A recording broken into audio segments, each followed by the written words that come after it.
Hello students, તો આજે આપણે પ્રક્રિયા વેગને અસર કરતા પરિબળો કયા છે, વેગ પ્રક્રિયા વેગ શું છે અને વેગ અચળાંક શું છે એની ચર્ચા કરીશું. તો પ્રથમ છે પ્રક્રિયાના વેગને અસર કરતા પરિબળો. તો પ્રક્રિયા વેગને અસર કરતા ઘણા બધા પરિબળો છે જેને ડિટેલમાં જોઈશું આપણે. પ્રક્રિયા વેગને અસર કરતા પરિબળો નીચે મુજબ છે. ચાલો, પહેલું પરિબળ છે સપાટીનું ક્ષેત્રફળ. બરાબર, પ્રક્રિયકની સપાટીનું ક્ષેત્રફળ. હવે પ્રક્રિયકને જેમ તમે નાનો કરતો જશો, મતલબ કે ઝીણો કરતો જશો, એની સપાટીનું ક્ષેત્રફળ શું થશે? વધતું જશે. તમે કહેશો નાનો કરશો તો વધશે કઈ રીતે?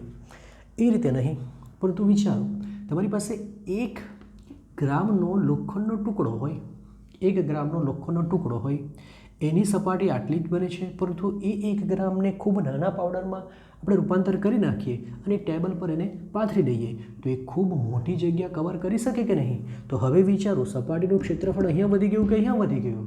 તો જેમ કણો નાના બનશે એના દ્વારા રોકાયેલું સપાટીનું ક્ષેત્રફળ કેવું બનશે? વધુ બનશે. તો આવું છે કે જેમ પ્રક્રિયક નાના થશે તેમ અસરકારક સપાટીનું ક્ષેત્રફળ વધતું જાય છે, અને જેમ સપાટીનું ક્ષેત્રફળ વધતું જાય તેમ સંપર્ક વધે, એટલે કે પ્રક્રિયાનો વેગ વધે જ છે. તો લખીશું, પ્રક્રિયકના કણો જેમ નાના બનતા જશે તેમ અસરકારક સપાટીનું ક્ષેત્રફળ વધતું જાય છે, વધતું જાય છે. અને ક્ષેત્રફળ વધે તો પ્રક્રિયાનો વેગ પણ શું થાય છે? વધે છે. એટલે જ તો આપણે ઉદાહરણ તરીકે લઈ શકીએ, આપણે કોઈ ઉદ્દીપકને ઉપયોગ કરતા હોય, જેમ કે લોખંડનો ઉદ્દીપક તરીકે ઉપયોગ કરતા હોય, તો લોખંડનો ટુકડો ન નાખીએ અને તેની જગ્યાએ શું ઉમેરીએ? લોખંડનો પાવડર. તેથી લખી શક્યું, ઉદ્દીપક તરીકે લોખંડનો એટલે કે Fe ભૂકો તેના ટુકડા કરતાં વધુ અસરકારક છે. ભૂકો તેના મોટા ટુકડા કરતાં શું કહેશું? વધુ અસરકારક છે. ચલો, બીજું તાપમાન. બીજું શું છે? તાપમાન. હવે તાપમાન વધારવાથી શું થાય? તમે જાણો છો, મોટાભાગની પ્રક્રિયા ઊંચા તાપમાને થાય. રીઝન કે પ્રક્રિયકના જે અણુ હોય છે એ પ્રક્રિયકના અણુ વચ્ચે અથડામણ થવી જોઈએ. હવે નીચા તાપમાને એમની પાસે એટલી ગતિ ઉર્જા હોતી નથી કે એઓ એમની વચ્ચે લાગતા એક પ્રકારના અપાકર્ષણ બળને વટાવી જાય. મતલબ નજીક તો જાય પણ અપાકર્ષણ બળના લીધે દૂર થઈ જાય. તો આપણે જો ઉષ્મા આપીએ તો ગરમી વધશે, ને ગરમી વધશે એટલે ગતિ ઉર્જા વધે, ને ગતિ ઉર્જા કારણે શું થશે? અથડામણ વધશે. તો યાદ રાખો, ગતિ ઉર્જા વધતા અથડામણ વધે માટે પ્રક્રિયાનો મોટાભાગની ઉષ્મા, આપણે ઉષ્મા શોષક પ્રક્રિયાની હાલમાં ચર્ચા કરી છે એટલા માટે. તો મોટાભાગની પ્રક્રિયામાં તાપમાનનો વધારો પ્રક્રિયાનો વેગ વધારે છે. કારણ કે લખી દઈશું, કારણ શું છે? કારણ કે તાપમાન વધતા પ્રક્રિયકના અણુની ગતિ ઉર્જા વધે છે, અને ગતિ ઉર્જા વધે માટે અથડામણ વધે છે, અને તેથી ગતિ ઉર્જા વધે તેથી તેમની અથડામણ વધે છે. એટલે અથડામણ થશે તો જ તો બરાબર બંધો તૂટશે અને નવા બંધો બનશે. ઓકે. ત્રીજું છે સાંદ્રતા. सांद्रता વધુ હોવાથી શું થશે? ઘણા બધા પ્રક્રિયકના અણુ મળશે અને ઘણા બધા પ્રક્રિયકના અણુ વધશે તો સંપર્ક બી વધશે. એટલે સાંદ્રતા વધારે હોય તો પ્રક્રિયા ઝડપી હોવાની જ. તો સિમ્પલ વાત છે કે વધુ સાંદ્રતા વધતા પ્રક્રિયકની સાંદ્રતા વધતા પ્રક્રિયાનો વેગ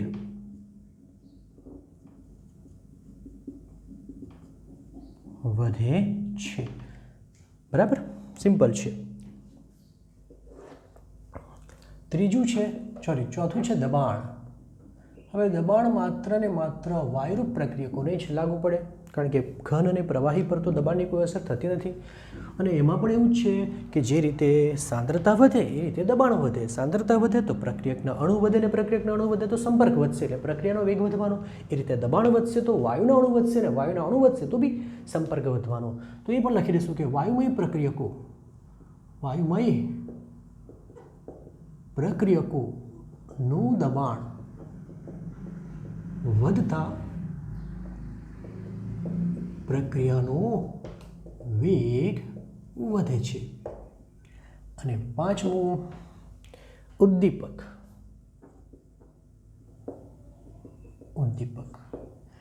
ઉદ્દીપકનું કામ જ હોય છે પ્રક્રિયાનો વેગ વધારવાનો. એ તો બધાને ખબર જ છે. પણ ઉદ્દીપક એવું તો શું કરે કે જેથી કરી પ્રક્રિયાનો વેગ વધી જાય? તો આપણે હમણાં જ વાત કરી ગયા કે પ્રક્રિયકના અણુઓ વચ્ચે આ બે જુદા જુદા પ્રક્રિયકના અણુઓ છે, એમની વચ્ચે એક પ્રકારની અવરોધક બળ લાગે, અવરોધક ઉર્જા લાગે. એ અવરોધક ઉર્જા જ્યાં સુધી હશે ત્યાં સુધી એકબીજાનો સંપર્ક જલ્દી થશે નહીં. એ ઉર્જાને સક્રિયકરણ ઉર્જા કહેવામાં આવે. ઉદ્દીપક આવે અને બંને વચ્ચે લાગતી સક્રિયકરણ ઉર્જાને ઘટાડી દેશે એટલે આ હવે ફટાફટ સંપર્કમાં આવી જશે. એનો અભ્યાસ પણ આ ચેપ્ટરમાં જ કરીશું. તો હાલમાં એટલું લખીશું કે ઉદ્દીપક પ્રક્રિયાની સક્રિયકરણ ઉર્જામાં ઘટાડો કરી પ્રક્રિયાનો વેગ વધારે છે. ક્લિયર? તો આ છે પ્રક્રિયાના વેગ પર અસર કરતા પરિબળો. હવે ડિસ્કશન કરીશું પ્રક્રિયા વેગ અને વેગ અચળાંક. તો જે ચેપ્ટરની શરૂઆત થાય છે તે હવે થાય છે એમ કહી શકાય. ઓકે, ચલો. પ્રક્રિયા વેગ શું છે? તો જરા જુઓ, પ્રક્રિયા વેગ શું છે? પ્રક્રિયા વેગ નહીં પણ તો વેગ નિયમ અને વેગ અચળાંક. તો સાંભળો, આપણે પ્રક્રિયાનો વેગ જોઈ ગયા કે પ્રક્રિયકો અથવા નિપજોની સાંદ્રતામાં થતા ફેરફારના સમય દરને પ્રક્રિયાનો વેગ કહે છે. પરંતુ વેગ નિયમ શું છે? તો એના માટે હું પહેલાં સેન્ટેન્સ લખું છું, પછી સમજાવું છું. જ્યારે પ્રક્રિયાના વેગને માત્ર પ્રક્રિયકોની સાંદ્રતાના પર્યાયમાં દર્શાવવામાં આવે તો તેને વેગ નિયમ કહે છે. ફરી પાછા, વાત તો અહીં પણ પ્રક્રિયાના વેગની જ કરી છે, પણ હવે એમ કહે છે કે પ્રક્રિયાના વેગને માત્ર ને માત્ર પ્રક્રિયકોની સાંદ્રતાના પર્યાયમાં દર્શાવવું છે. મતલબ કે અહીં નિપજનો ઉલ્લેખ થશે નહીં. તો તેવા જે સમીકરણ બનશે તેને વેગ નિયમ કહેવામાં આવે. આપણે એક સામાન્ય પ્રક્રિયા લઈ લઈએ.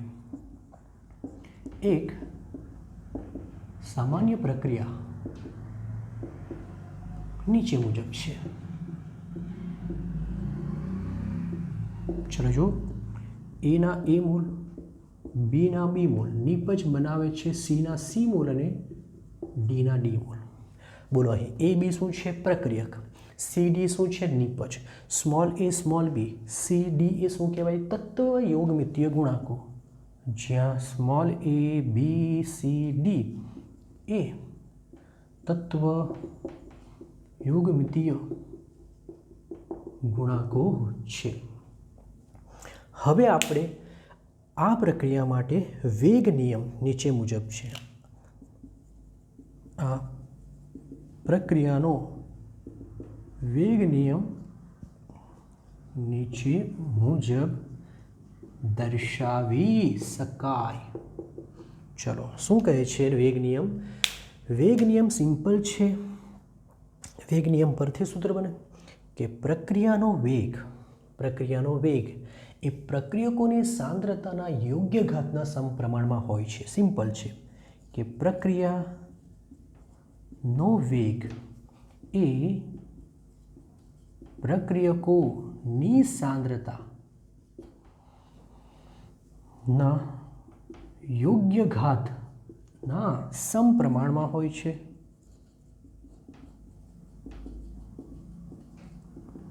બરાબર, સમપ્રમાણમાં હોય છે. એટલે શું કહેવા માંગે છે કે પ્રક્રિયાનો વેગ જે હોય છે તે માત્ર ને માત્ર પ્રક્રિયકોની સાંદ્રતાના સમપ્રમાણમાં હોય છે. યોગ્ય ઘાત શું છે આપણે જોઈશું. તો આ પ્રક્રિયા માટે વેગ નિયમ કેવી રીતે લખાશે? તો જો વેગ ચલે છે, શું કહ્યું એમણે? પ્રક્રિયકોની સાંદ્રતાના યોગ્ય ઘાતમાં. પ્રક્રિયક કોણ છે? એ અને બી. તો આ એની સાંદ્રતા અને આ બીની સાંદ્રતા. પણ યોગ્ય ઘાત છે આપણે ખબર નથી. આપણે કહીએ કે આની ઘાત x છે અને આની ઘાત y છે. બરાબર. ચલી છે જો નિશાની દૂર કરવી હોય તો તમારે અચળાંક મૂકવો પડે. આપણે k લેશું તો એની x અને બીની y થશે. આ સમીકરણને જ કહેવામાં આવે વેગ નિયમ. તો જો કોના પર્યાયમાં દર્શાવેલો છે? માત્ર ને માત્ર પ્રક્રિયકોના પર્યાયમાં આ સમીકરણને વેગ નિયમ કહે છે. ક્લિયર? તમારી પાસે એક વેગનું બીજું બી સમીકરણ હતું. યાદ કરો, વેગ સમીકરણ શું હતું? માઇનસ, યાદ કરો, dA/dt અથવા તો માઇનસ dB/dt હતું કે નહીં? બરાબર. તો તેવા કિસ્સામાં આ પણ વેગ છે, આ પણ વેગ છે, તો આ પદ કાં તો dB વાળું પદ સાથે લખી શકાય. તો તેવા કિસ્સામાં શું લખી શકાય? -dA/dt બરાબર k એની x ઘાત અને બીની y ઘાત. આ જે સમીકરણ છે, આ સમીકરણને વિકલિત વેગ સમીકરણ, વિકલનીય વેગ સમીકરણ કહે છે. અને વેગ નિયમ કહેવાય અને વિકલનીય વેગ સમીકરણ કહે છે. અહીં x અને y શું છે? કારણ કે એ બી શું છે તો આપણે લખી ગયા, પણ x અને y શું છે? x અને y એ પ્રાયોગિક મૂલ્યો છે. હાલમાં આપણે એટલું જ કહ્યું કે x અને y એ પ્રાયોગિક મૂલ્યો છે. જ્યારે a b c એ તો સમીકરણમાં આવતા સૈદ્ધાંતિક પદો છે. તત્વ યોગમિતીય ગુણાંક છે પરંતુ સૈદ્ધાંતિક પદો છે, જ્યારે આ પ્રાયોગિક મૂલ્યો હોય છે. તો આને કહેવાય વેગ નિયમ. હવે આપણે ચર્ચા કરીશું, આપણે પ્રથમ વેગ નિયમની ચર્ચા કરી. હવે આપણે વેગ અચળાંકની ચર્ચા કરીશું. બરાબર. પહેલા તમે કોપી કરી લો.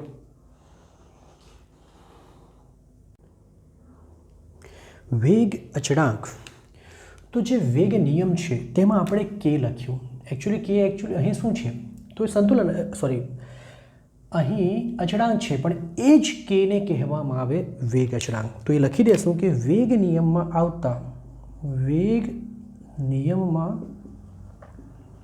આવતો સપ્રમાણતા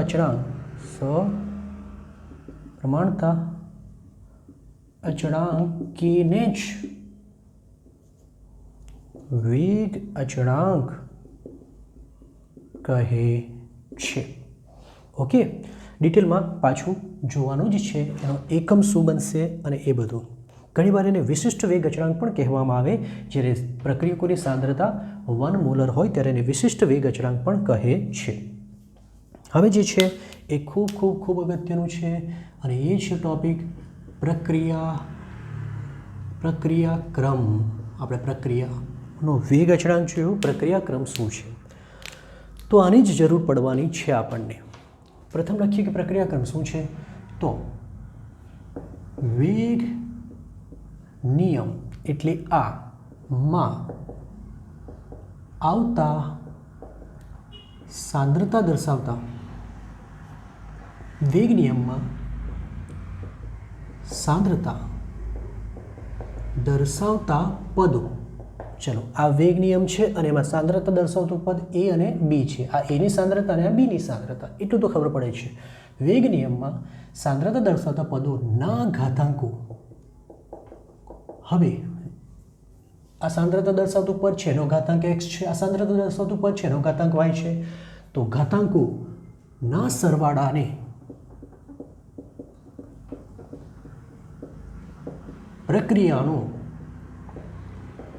પ્રક્રિયાક્રમ કહે છે, જેને ઓર્ડર ઓફ રિએક્શન, એના માટે વર્ડ વપરાય છે ઓર્ડર ઓફ રિએક્શન. ખૂબ અગત્યનો છે. પ્રક્રિયાક્રમ કહે છે.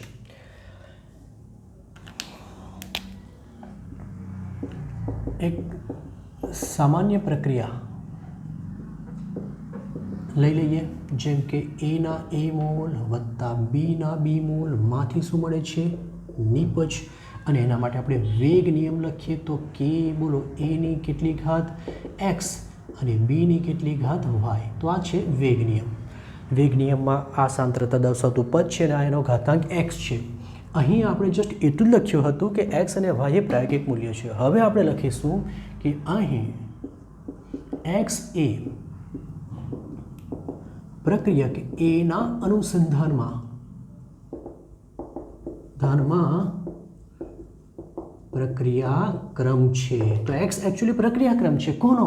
પ્રક્રિયક એનો. તે રીતે y શું છે? y એ પ્રક્રિયક બીના અનુસંધાનમાં પ્રક્રિયાક્રમ છે. જ્યારે x પ્લસ વાય, અહીં સરવાળો શબ્દ વાપર્યો હતો ને, તો x પ્લસ વાય એ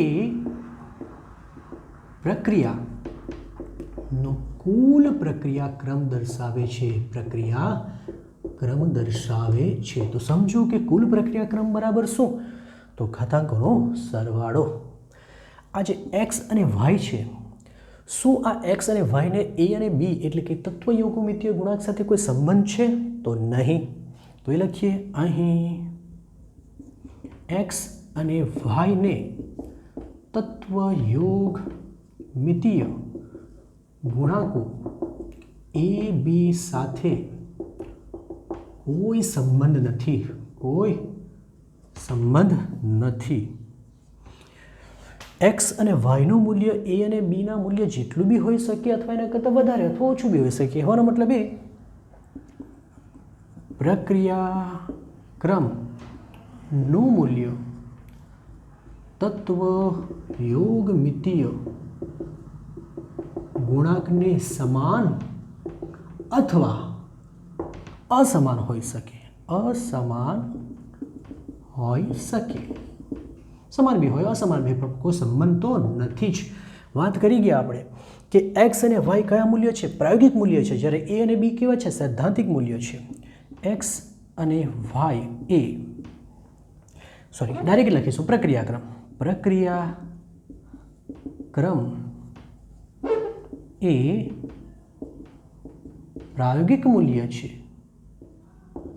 અને જેનું મૂલ્ય શૂન્ય હોઈ શકે, 1 2 3 કે અપૂર્ણાંક પણ હોઈ શકે. પ્રક્રિયાક્રમ શૂન્ય બી હોઈ શકે, અપૂર્ણાંક બી હોઈ શકે અને 1 2 3 તો હોઈ શકે છે. તો પ્રક્રિયાક્રમ શું છે? તો વેગ નિયમમાં આવેલા પદોના ઘાતાંકોનો સરવાળાને કુલ પ્રક્રિયાક્રમ કહેવાય. જ્યારે ઇન્ડિવિજ્યુઅલ વાત કરીએ તો જે તે પ્રક્રિયકનો પ્રક્રિયાક્રમ કહેવાય છે. કોપી કરો.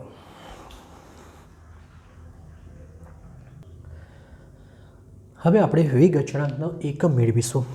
ચાલો, વેગ સમીકરણ શું હતું? વેગ બરાબર કે એ મતલબ પ્રક્રિયક તેની એક્સ ઘાત એટલે એના અનુસંધાનમાં પ્રક્રિયાક્રમ, બી મતલબ પ્રક્રિયક અને તેની એક્સ વાય ઘાત એટલે બીના અનુસંધાનમાં પ્રક્રિયાક્રમ. તો આના પરથી કે શું બને? આના પરથી કે બને વેગ નીચે એ એક્સ અને બી વાય. હવે એ અને બી શું છે? સાંદ્રતા છે. સાંદ્રતા હોય તો બંને સાંદ્રતા જ છે. આ બંને શું છે? સાંદ્રતા જ છે. તો પછી એક્સ પ્લસ વાય લખી શકાય. સાંદ્રતાનું જ પદ છે ને, સાંદ્રતા છે તો એક્સ પ્લસ વાય લખાય ને એક્સ પ્લસ વાય બરાબર એન લખી દઈએ અને તેને જ તો પ્રક્રિયા શું કહેવાય? ક્રમ કહે છે. તો હવે કે બરાબર ઉપર વેગનો એકમ આવશે, નીચે સાંદ્રતાનો એકમ આવશે અને ઉપર પ્રક્રિયાક્રમ એન આવશે. હવે વેગનો એકમ બોલો. વેગનો એકમ શું આવે? સાંદ્રતા પ્રતિ સમય. સાંદ્રતા પ્રતિ સમય આવે અને આ તો આપણી પાસે સાંદ્રતાની એન ઘાત તો છે જ. આ જો ઉપર જાય તો શું બનશે? આ સાંદ્રતાની એક ઘાત છે અને આ ઉપર જશે તો એનો મતલબ એ થશે કે સાંદ્રતાની 1 માઇનસ એન ઘાત થશે અને સમય ઉપર જશે એટલે કે સમયની તો -1 ઘાત થાય. બરાબર. તો આ એક સામાન્ય સૂત્ર થયું, આ એક સામાન્ય એકમ થયો. હવે એમાં સાંદ્રતાનો એકમ મૂકી દેશું. ચલો, સાંદ્રતા બરાબર શું હોય છે? સાંદ્રતા બરાબર મોલ પ્રતિ લીટર. સાંદ્રતા બરાબર શું આવે? મોલ પ્રતિ લીટર. તો એનો મતલબ એ થઈ ગયો કે મોલ પ્રતિ લીટરની 1 માઇનસ એન અને આ આપણે સેકન્ડમાં લઈ લઈએ તો સેકન્ડની તો -1 જ થવાની. ક્લિયર ને? સમય સેકન્ડમાં લઈ લીધો. ચલો, હવે જુદી જુદી પ્રક્રિયાના ક્રમ એટલે કે પ્રક્રિયાનો ક્રમ 0 હોય તો એકમ શું બને તે રીતે લખીએ. પ્રક્રિયાક્રમ n બરાબર 0 હોય તો શું? તો k નો એકમ શું થશે? તો k નો એકમ આ ખૂબ અગત્યનું છે. બોલો શું થશે? વિચારો. અહીં આપણે 0 મૂકવાના. તો અહીં જો 0 મૂકીએ તો મોલની વનઘાત અને લીટરની બી વનઘાત જ રહે. તો ત્યારે એકમ બને મોલની વનઘાત, એટલે વનઘાત લખતા ને તે પર લીટર છેદમાં છે એટલે છેદમાંથી ઉપર લઈ જઈએ તો લીટરની -1 ઘાત અને સેકન્ડની તો -1 જ થાય. એટલે જ્યારે પ્રક્રિયાનો ક્રમ 0 હોય ત્યારે કેનો એકમ મોલ, લીટર ઇન્વર્સ અને સેકન્ડ ઇન્વર્સ થશે. એ જ રીતે પ્રક્રિયા ક્રમ n બરાબર 1 હોય એટલે કે પ્રક્રિયા પ્રથમ ક્રમની એ શૂન્ય ક્રમ લખી દેશું. પ્રથમ ક્રમ શૂન્ય ક્રમ એમ લખી દઈએ. શૂન્ય ક્રમ એટલે કે n બરાબર પ્રથમ ક્રમની પ્રક્રિયા તો n બરાબર 1 હોય તો ચલો વિચારો. તો k નો એકમ શું થશે? k નો એકમ અહીં 1 મૂકી દે. 1 - 1 0. કોઈ પણ વસ્તુનું 0 ઘાત એટલે 1 જ થશે. એટલે એનો મતલબ કે ત્યારે ખાલી સેકન્ડની ઇન્વર્સ જ રહેશે. એ જ રીતે દ્વિતીય ક્રમની પ્રક્રિયા, દ્વિતીય ક્રમ એનો મતલબ કે n બરાબર 2 હોય તો શું થશે? અહીંથી જરા તમારે યાદ રાખવાનું છે. કેનો એકમ શું બનશે?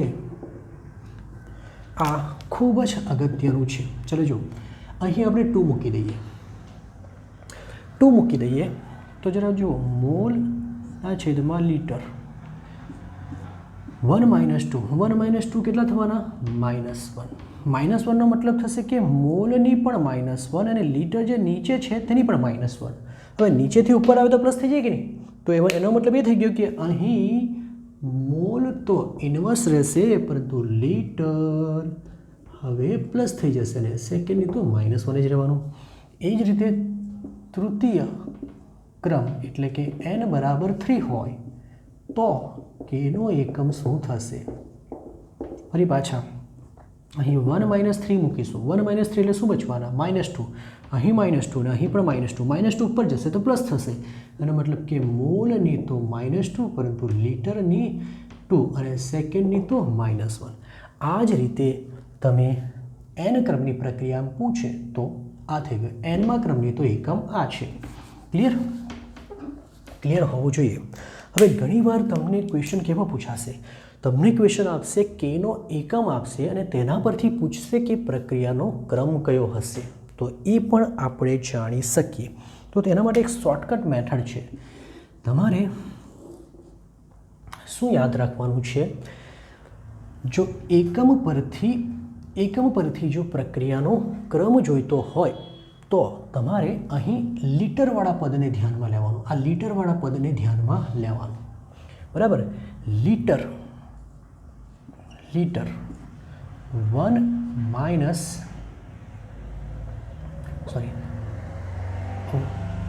લીટર n-1 લખી દેવાનું. n-1. હવે જુઓ, આટલું યાદ રાખવાનું. હવે વિચારો, જો n બરાબર 0 હોય, શૂન્ય ક્રમ હોય, તો અહીંયા કેટલા ઘાત આવશે? 0 - 1 એટલે -1. તો જો આ -1 છે કે નહીં? તો એનો મતલબ કે જો -1 આવે તો આપણે વિચારવાનું કે લીટર પર અહીંયા n બરાબર શું મૂકવું જેથી -1 આવે? તો 0. તો 0 ક્રમ બની ગયો. ચલો હવે લીટર પણ કંઈ નથી, તો કંઈ નથી ક્યારે આવે? જ્યારે 0 થઈ જાય. તો 0 નો મતલબ શું? n બરાબર 1 મૂકીએ તો એનો મતલબ કે પ્રક્રિયાનો ક્રમ 1 થઈ ગયો. તો આ પદ પરથી ખબર પડશે. ધારો કે પ્રક્રિયા ક્રમ આપેલો છે, કોઈક આપેલું છે કે મોલની -5 ઘાત, લીટરની 5 ઘાત અને સેકન્ડ ઇનવર્સ, અને પૂછ્યું છે કે પ્રક્રિયાનો ક્રમ કયો. તો આપણે લીટર ઉપર 5 લાવવાના. તો વિચારો એ 5 આવશે કેવી રીતના? તો એને બરાબર 6 લેવું પડશે. એનો મતલબ કે પ્રક્રિયા ક્રમ 6 હશે. તો હવે મારા ખ્યાલ મુજબ તમને થોડું આઈડિયા આવી ગયા હશે. તો આના પરથી આપણે એકમ પરથી શું મેળવી શકીએ? પ્રક્રિયાનો ક્રમ જાણી શકીએ.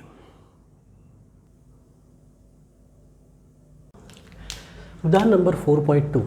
વેગ નિયમ આપેલો છે અને પ્રક્રિયાનો ક્રમ લખવાનો છે. તો પ્રક્રિયા ક્રમ બરાબર, તો x + y હોય, બોલો. અહીં x કેટલા છે? 1/2 અને y કેટલા છે? 3/2. લસા લઈએ તો 2 આવશે. અહીં 1 + 3 એટલે કે 4/2. એનો મતલબ કે પ્રક્રિયાનો ક્રમ 2 આવશે. ફરી પાછા અહીં પ્રક્રિયા ક્રમ બોલો જો, x + y, x બરાબર 3/2 અને આ માઇનસ, લસા લઈએ 2 આવશે. 3 - 2 બરાબર એટલે કે 1/2 આવશે. અહીં પણ પ્રક્રિયા ક્રમ લખવાનો છે. તો પ્રક્રિયા ક્રમ x + y, બોલો. x બરાબર 1/2 અને આ છે 2, લસા આવશે 2. અહીંયા 4 + 1 એટલે કે 5/2. આ અગત્યનો છે. Next question number 4.4. x માંથી y બને છે અને તે રાસાયણિક ગતિકી રીતે બીજા ક્રમની પ્રક્રિયા છે, બીજો ક્રમ ધરાવે. એનો મતલબ કે વેગ બરાબર kx-ની 2 ઘાત હશે. બીજો ક્રમ ને, પ્રક્રિયાનો ક્રમ. હવે એમ કે જો x ની સાંદ્રતા 3 ગણી કરવામાં આવે તો વેગ કેટલો થશે? હવે સાંભળો, આપણે આ વેગને v1 કહી દઈએ. તો v1 અથવા v રાખો ને, વેગ v બરાબર અથવા તો r રાખો. ચલો, r રેટ k x-ની 2 ઘાત. સમીકરણ નંબર 1. સાંદ્રતાને 3 ગણી કરતા તો નવો વેગ આવશે, વેગ બદલાઈ જશે. r ડેશ કહેશું. 3 ગણીનો મતલબ પહેલાં હતી તેના કરતાં 3 ગણી, પણ ઘાત તો 2 જ રહેશે ને, કારણ કે પ્રક્રિયાનો ક્રમ થોડો બદલાવાનો. તો હવે તમે જોઈ શકો છો કે આ થવાના 9 અને k x-ની 2 ઘાત થશે. બરાબર, બંનેનો વર્ગ કરો તો x-ની 2 ઘાત થશે. હવે આ પદ બરાબર તો r થાય. એનો મતલબ કે r ડેશ એ 9 ટાઈમ r થશે. એનો મતલબ એ થયો કે જે 3 ગણી સાંદ્રતા વધારવામાં આવે તો જે પ્રક્રિયાનો વેગ મળે છે તે પ્રારંભિક વેગ કરતાં 9 ગણો વધુ છે. તો આમ કહી શકીએ કે સાંદ્રતા વધારતા 3 ગણી કરતાં મળતો વેગ પ્રારંભિક વેગ કરતાં 9 ગણો વધુ છે. 9 ગણો વધુ છે. એનો મતલબ એ થઈ ગયો કે નીપજ 9 ગણી ઝડપથી બનશે. તેથી નીપજ 9 ગણી ઝડપથી બનશે. બસ, તો આ રીતે ક્વેશ્ચન પૂછી શકાય.